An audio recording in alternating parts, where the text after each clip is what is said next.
Praise the Lord. எபேசியர் புஸ்தகத்தை நம்ம தொடர்ந்து தியானித்து கொண்டிருக்கிறோம்.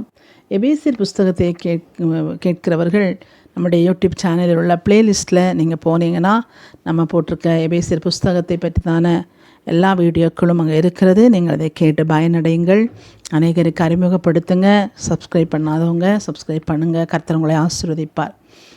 எபேசியர் 9:10 நம்ம வாசிக்கும்போது காலம் நிறைவேறின போது என்று சொல்லி நம்ம பார்க்குறோம். காலம் நிறைவேறின போது தேவன் கிறிஸ்துவை இந்த பூமிக்கு அனுப்பினார். எதற்காக என்று சொன்னால், பரலோகத்தில் உள்ளவைகளும் பூலோகத்தில் உள்ளவைகளும் ஒன்று சேர வேண்டும் என்று சொல்லி உலகத் தோற்றத்திற்கு முன்பாகவே அவர் தீர்மானித்திருந்த அந்த காரியம் என்று சொல்லி நம்ம வாசிக்கிறோம்.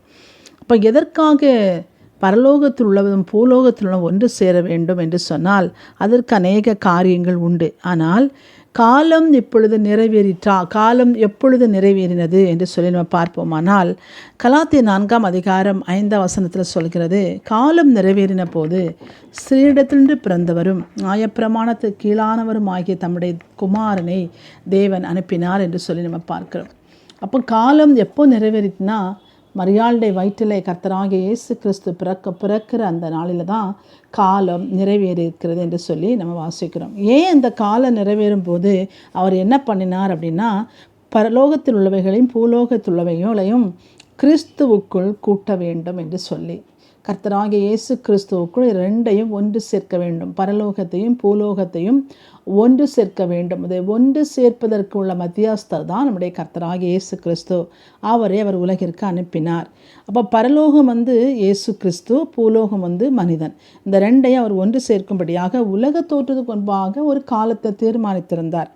அந்த காலம்தான் இயேசு கிறிஸ்து பிறந்த நாட்கள் என்று சொல்லி வேதம் சொல்கிறது. இப்போ பார்த்தீங்கன்னா, இந்த காலங்களை குறித்து நம்ம யூடியூப் சேனலில் காலங்கள் என்று சொல்லி ஒரு யூடியூப் போட்டிருக்கிறோம். நீங்கள் வேண்டாம் அதை பாருங்கள். 10 காலங்களை குறித்து வேதம் நமக்கு சொல்கிறது. அதை நம்ம தெளிவாக நம்ம எழுதியிருக்கிறோம். நீங்கள் அதை கேட்டு பயனடைபடியாக உங்களை கேட்டுக்கொள்கிறேன். முதலாவது பார்த்தீங்கன்னா, தூதர்களுடைய காலம், அறியாமையின் காலம், மனசாட்சியின் காலம், நியாயப்பிரமாணத்தின் காலம் என்று சொல்லி காலங்களை பிரித்திருக்கிறது. அதில் கிருபையின் காலத்தில் தான் நம்ம இப்பொழுது இருக்கிறோம். இப்போ கர்த்தராகிய இயேசு கிறிஸ்து உலகத்திற்கு எதுக்கு அனுப்பினார் என்று சொன்னால், அந்த காலம் நிறைவேறும் போது, இந்த காலத்தில் பார்த்திங்கன்னா ஸ்ரீ இடத்துல தன்னுடைய குமாரனை அனுப்பினார். முதலாவது. ரெண்டாவது என்று சொன்னால் பார்த்திங்கன்னா, ரோமர் 8:22 நம்ம வாசிக்கிறோம், மரத்திலே நம்ம இயேசு கிறிஸ்து தூக்கப்பட்டார், மரத்திலே நமக்காக மரத்திலே தொங்கினார். அப்போது மரத்திலே தொங்கப்பட வேண்டும் என்று சொன்னால் ரோமருடைய ஆட்சி வர வேண்டும். ரோமருடைய ஆட்சி தான் ஒரு மனுஷனை கொலை செய்ய வேண்டும் என்று சொன்னால் சிலுவையிலே அறைந்து கொல்லுவார்கள் பாருங்கள். அப்போ அந்த ரோமருடைய ஆட்சி வருவரைக்கும் கர்த்தருடைய வருகை மிக தாமதமாக இருந்தது. இயேசு கிறிஸ்து உலகத்தில் பிறப்பதற்கு தாமதித்து கொண்டிருந்தார். அது ஒரு காலம் வரணும் அப்படின்னு சொல்லி நிர்மாணித்தனா. எதற்குன்னா, அந்த சிலுவையில் மறித்தா தான் உடம்பில் உள்ள எல்லா இரத்தமும் வெளியேறும். அல்லனா அப்படிப்பட்ட கர்த்தருடைய தீர்மானத்தின்படி இந்த காரியம் நடப்பதற்கு சிலுவை பாடுகள் சிலுவையில் மரணம் உண்டாக வேண்டும். அப்போ சிலுவையில் மறித்தால் தான் ரத்தமெல்லாம் போகும், எல்லா ரத்தமும் போயிடும் பாருங்கள். அப்போ அதற்காக ரோமருடைய ஆட்சி வர வேண்டும் என்று சொல்லி அநேக காலங்கள் தேவன் காத்திருந்தார் என்று சொல்லி நம்ம பார்க்கலாம். இப்படியா தேவனாகிய கர்த்தர் அவருடைய காலங்கள் நிறைவேறும்படியாக அவர் காத்திருந்து தன்னுடைய குமாரனை இந்த உலகிற்கு அனுப்பினார் என்று சொல்லி பார்க்கிறோம். இது எப்போ அவர் தீர்மானித்ததுன்னு சொல்லி நம்ம 1 பேதுரு 1:20 வாசிக்கும் போது, உலக தோற்றத்திற்கு முன்பாகவே அவர் தீர்மானித்த அந்த காரியம் இந்த கடைசி காலங்களில் வெளிப்பட்டது என்று சொல்லியும் நம்ம வாசிக்கிறோம் பாருங்கள். இப்போ உங்களுக்கு எல்லா வசனங்களும் அதிகமாக தெரிஞ்சபடினால நான் அந்த வசனங்களை ஷார்ட்டாக சொல்லிட்டு போகிறேன். நீங்கள் அந்த வசனங்களை நீங்கள் வேதத்தில் எடுத்து நீங்கள் பார்க்கிறவர்கள் பார்த்துக்கொள்ளுங்கள்.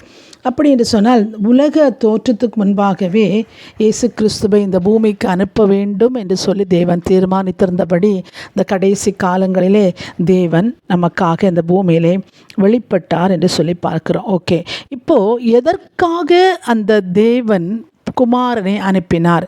அந்த காலம் வரைக்கும் வெயிட் பண்ணி ஒரு காலம் வரும்போது ஒரு ஸ்திரீயை தெரிந்தெடுத்து அந்த ஸ்திரீயை உலகத்திற்கு அனுப்பி ரோமருடைய ஆட்சி வந்து மரத்தில் தொங்கப்பட வேண்டும் என்று மரத்தில் அவர் ஆணிகளால் அடிக்கப்பட வேண்டும், அப்பொழுதுதான் எல்லா இரத்தத்தையும் அவர் சிந்த முடியும் என்று சொல்லி அந்த காலங்களை ஏன் அவர் காத்து கொண்டிருந்தார், அந்த காலங்கள் வரும் வரைக்கும் ஏன் பொறுமையாக இருந்தார் என்று சொன்னால், இஸ்ரவேலருக்கு மாத்திரமே தன்னுடைய சொந்த பிள்ளைகளாய் தெரிந்தெடுத்த தேவன் புறஜாதியார் மேலே அன்பு வைத்து இந்த புறஜாதியாராகிய ஒவ்வொருவரும் உலகத்திலே பிறந்த ஒவ்வொரு பிள்ளைகளும் தேவனுடைய பிள்ளைகளாக இருக்கிறபடினாலே அவர்கள் அந்த புறஜாதியாராகிய நாம் இயேசு கிறிஸ்துவின் இரத்தத்தினாலே அவருடைய பிள்ளைகளாய் மாறுபடிக்கு, அவருக்கு புத்திர ஸ்வீகாரர்களாய் மாறுபடிக்கு. இப்போ பார்த்தீங்கன்னா இஸ்ரவேலர்கள் சொந்த ஜனங்கள், இஸ்ரவேல் சொந்த ஜனங்களாய் தேவன் அவர்களை தெரிந்து கொண்டார். புறஜாதியாராகிய நம்மை அவரை போல நம்ம சொந்த பிள்ளைகளாய் மாறும்படியாக இயேசு கிறிஸ்து மூலமாய் அவருடைய இரத்தத்தினாலே மீட்கப்பட்டவர்கள் விசுவாசத்தினாலே பிதாவுக்கு சொந்த பிள்ளைகளாய் கிறிஸ்து மூலமாய் நாம் ஆக்கப்படுகிறோம். அப்படிப்பட்ட ஒரு காரியத்தை செய்யும்படியாய் கிறிஸ்து மூலமாய் புறஜாதியாருக்கு ரட்சிப்பை கொடுக்கும்படியாக தேவன் அடிமையில் இருந்த நம்மை, அடிமைத்தனத்தில் இருந்த நம்மை தேவனுடைய பிள்ளைகளாய் மாற்றி கொலோசியர் 1:16 சொல்லப்பட்டபடி கிறிஸ்துவுடைய சகல அதிகாரங்களும் கிறிஸ்துவுக்கு தான் எல்லா அதிகாரமும் கொடுக்கப்பட்டிருக்கிறது என்பதை நம்ம ரோமர் 1:16 கொலோசியர் 1:16 நம்ம பார்க்கிறோம். பாருங்கள், கொலோசியர் 1:16 என்ன சொல்கிறது என்று சொல்லி பார்த்தால்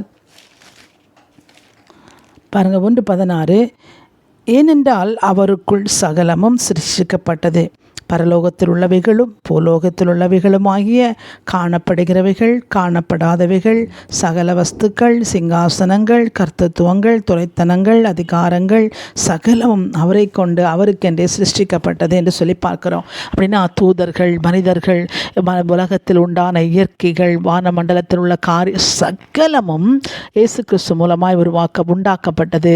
அந்த இயேசு கிறிஸ்து உண்டாக்கப்பட்ட சகலமும் இஸ்ரவேலருக்கு மாத்திரமல்ல புறஜாதியாராகிய நமக்கும் கொடுக்கப்பட்டிருக்கிறது என்பதை உலக தோற்றம் முதல் பிதாவாகிய தேவன் கிறிஸ்து மூலமாய் அவர் முன்குறித்திருந்தார். அந்த முன்குறித்தலின்படி யாரெல்லாம் இயேசு கிறிஸ்துவை தன்னுடைய சொந்த இரட்சகராய் ஏற்றுக்கொள்கிறார்களோ அவர்கள் எல்லோருக்கும் இப்படிப்பட்ட ஆசீர்வாதம் உண்டு என்று சொல்லி அவரை விசுவாசிக்கும்படியாக இந்த உலகத்திற்கு அவர் அனுப்பினார். இந்த உலகத்திலே வந்து உலகத்தில் நமக்காக மரித்து அவர் இப்போது பிதாவுடைய வலது பாரசத்தில் இருக்கிறார். அப்போ அவரை விசுவாசிக்கிற ஒவ்வொரு பிள்ளைகளும் பிதாவுடைய பிள்ளைகளாய் மாறும்படியாய் அவர் இரத்தத்தினாலே நமக்கு கிருபை கொடுக்கப்பட்டிருக்கிறது. அந்த கிருபையின்படி நாம் அவருக்கு பிள்ளைகளாய் மாறும்படியாக இந்த நாட்களிலே அவர் காலம் நிறைவேறும் வரைக்கும் பரலோகமும் பூலோகமும் ஒன்றிணைக்க வேண்டும் என்று சொல்லி உலக தோற்றத்துக்கு முன்பே தீர்மானித்திருந்ததை 2000 வருடத்துக்கு முன்பாக நமக்கு அவர் செய்து முடித்திருக்கிறார். அப்போ இந்த நாளில் நாம் கற்றுக்கொள்ள வேண்டியது என்று சொன்னால், உலகத்தில் உள்ள எல்லா மனிதர்களும் தேவனுடைய பிள்ளைகளாக அவர் தான் உண்டாக்கியிருக்கிறார். ஆனால் தேவனுக்கு பிறந்தவர்கள், மறுபடியும் பிறந்தவர்கள், தேவனுடைய இரத்தத்தால் கழுவப்பட்டவர்கள் தான் இயேசு கிறிஸ்து மூலமாய் பிதாவுடைய பிள்ளைகளாய் அந்த புத்திர ஸ்வீகாரத்தை அடைய முடியும். அவர் இயேசு கிறிஸ்து மூலமாய் உலகத்தில் உள்ள ஜனங்கள் இயேசு கிறிஸ்து மூலமாய் தத்தெடுக்கப்பட்டு, புறஜாதியாராகிய ஜனங்கள் இயேசு கிறிஸ்து மூலமாய் தத்தெடுக்கப்பட்டு பிதாவுக்கு முன்பாக அந்த புத்திர ஸ்வீகார பாக்கியத்தை கொடுக்க தேவன் தீர்மானித்திருந்தார். அந்த தீர்மானத்தை இயேசு கிறிஸ்து உலகத்தில் வரும்போது 2024 வருடத்துக்கு முன்பாக தேவன் அதை செய்து முடித்திருக்கிறார் என்பதை இந்த வசனம் சொல்கிறது. அப்போ தேவனுடைய பிள்ளைகளாகிய நாம் ஒவ்வொருவரும் நம்முடைய கடமை என்னென்னா, உலகத்தில் உள்ள எல்லா ஜனங்களுக்கும் இதை அறிவிக்க வேண்டும். இயேசு வந்துட்டார், அவருடைய இரத்தத்தினால மாத்திரம்தான் நமக்கு மீட்புண்டு, புறஜாதி ஆராய்க நமக்காக அவர் வந்தார், நீங்கள் ரட்சிக்கப்படுங்க, நீங்கள் கர்த்தரை ஏற்றுக்கொள்ளுங்க, அவர் ஒருவரே தெய்வம் என்று சொல்லுங்கள், வேறு ஒன்றும் வேண்டாம், இவ்வளோதான். இதை நம்ம கற்றுக் கொடுக்கும்போது தேவனுடைய கிருபையினாலே அவர்கள் ரட்சிக்கப்படுவார்கள்.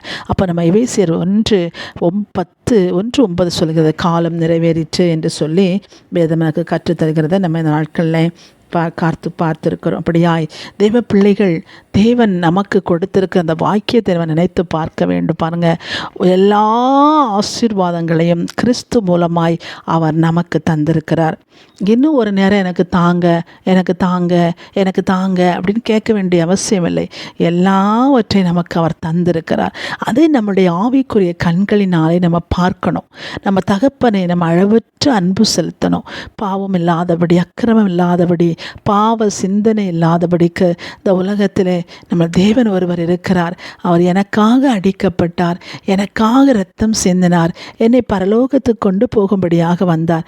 ஏன் இரத்தம் சிந்தினார்? எதற்காக இரத்தம் சிந்தினார்? என் பாவம் கழுவப்பட வேண்டும். அப்போ மீண்டும் மீண்டுமாய் நம்ம அந்த பாவ உணர்வுக்குள் வரும்போது ஆண்டவரிடத்தில், ஆவியானவரிடத்தில் நம்ம தயவுக்காய் நிற்கும்போது அவர் நம்மளை மன்னித்து தேவனோடு நம்மளை இணைப்பதற்கு தான் அந்த ஆவியானவர் கொடுக்கப்பட்டிருக்காரு. பாருங்கள், ஆவியானவரோடு நம்ம இணைந்து கொள்வோம். கர்த்தருடைய ஆசீர்வாதங்கள் நம்ம குடும்பங்களிலும் நம்ம சந்ததிகள் மேலும் தங்கும். கர்த்தர் நம்மளை முழுமையாய் அவருடைய பிள்ளைகளாய் உலக தோற்றத்துக்கு முன்பாகவே கிறிஸ்து மூலமாய் நம்மளை இணைத்திருக்கிறார். இந்த நாட்களிலே நம்ம விசுவாசத்தினாலே அவைகளை ஜெயித்து கொண்டிருக்கிறோம். ஒவ்வொரு நாளும் தேவ அன்பிலே ஜெயிக்கிறோம். தேவனோடு கூட நம்ம வாழ்ந்து கொண்டிருக்கிறோம். அவர் வருவரை அப்படியாய் நாம் வாழ்வோம். தேவன் நம்மளோடு கூட இருப்பார், நம்மளை ஆசீர்வதிப்பார். உலகத்தில் வைத்திருக்கிற சகல ஆசீர்வாதங்களினாலும் விசுவாசத்தினாலே நீங்கள் ஜெயித்து கொள்ளுங்கள். தேவன் நமக்கு சகலவற்றையும் தந்திருக்கிறார். அவர் தந்திருக்கிற காரியங்களை உங்கள் கண்களால் காணுங்கள், உங்கள் வாய்களால் பேசுங்கள், உங்கள் இருதயத்தினால் தியானியுங்க. தேவனோடு கூட அவருடைய அன்புக்குள் இணைந்து கொள்ளுங்க.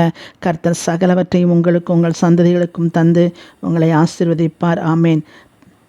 10வது வசனத்தை நம்ம அடுத்த வீடியோவில் பார்க்கலாம். கர்த்தர் உங்களை ஆசீர்வதிப்பாராக. ஆமேன்.